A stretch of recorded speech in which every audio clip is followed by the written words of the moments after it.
Hi friends, welcome back to MS cooking vlogs. ఈరోజు అయితే మన కుకింగ్లో పచ్చిమిర్చితో ఎప్పుడు పచ్చడే కాదండి, ఇలా ఎగ్ ఫ్రై కూడా ట్రై చేయండి, చాలా టేస్ట్గా ఉంటుంది. ముందుగా దీనికోసం పచ్చిమిర్చి, ఉల్లిపాయలు తీసుకోండి. సింపుల్ ప్రాసెస్లో మీకు ఎలా చేయాలో చూపిస్తాను. ముందుగా పచ్చిమిర్చిని అయితే కడిగేసి రోట్లో వేసేసుకుందాం. దీంట్లోకి కొంచెం కల్లుప్పు వేసుకొని మెత్తగా దంచేసుకుందాం. ముందుగా ఆనియన్స్ కట్ చేసి పెట్టుకోండి. ఇవి మెత్తగా అయ్యాక ఒక్కొక్కటిగా ఆనియన్స్ వేసుకొని మెత్తగా దంచేసుకోవాలి.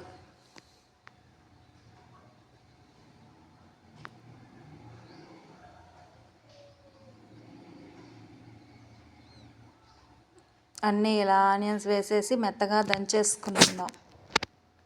తర్వాత దీన్ని ఒక గిన్నెలోకి తీసుకుందాం. రోట్లో కాకపోయినా మీరు మిక్సీలో వేసుకున్న టేస్ట్ బాగానే ఉంటుంది. ఇప్పుడు ఇలా గిన్నెలోకి తీసేసుకొని స్టవ్ మీద బాండి పెట్టేసి ఆయిల్ వేసి దాంట్లోకి 2 రెబ్బలు కరివేపాకు తీసుకోండి.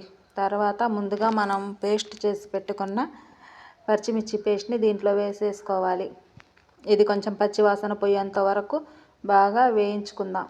తర్వాత దీంట్లోకి కొంచెం సాల్టు, కొంచెం పసుపు తీసుకోండి. ముందు నేను పచ్చిమిర్చి దంచేటప్పుడు సాల్ట్ తీసుకున్నాను కాబట్టి మీరు చూసి కొంచెం తీసుకోండి. తర్వాత ఇదంతా బాగా వేయించుకుందాం. పచ్చిమిర్చి పచ్చివాసన పోయేంత వరకు, ఆనియన్స్ కూడా బాగా ఫ్రై అయ్యేంత వరకు బాగా వేయించుకుందాం.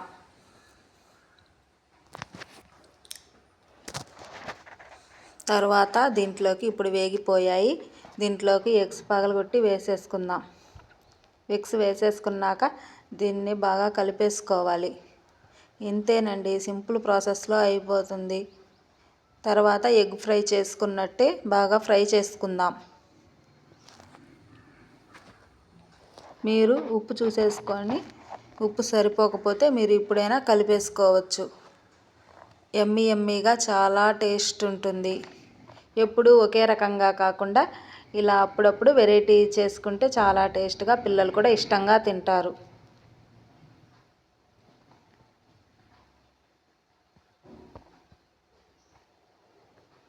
ఈ వీడియో నచ్చితే లైక్ చేసి సబ్స్క్రైబ్ చేసుకోండి. Bye friends.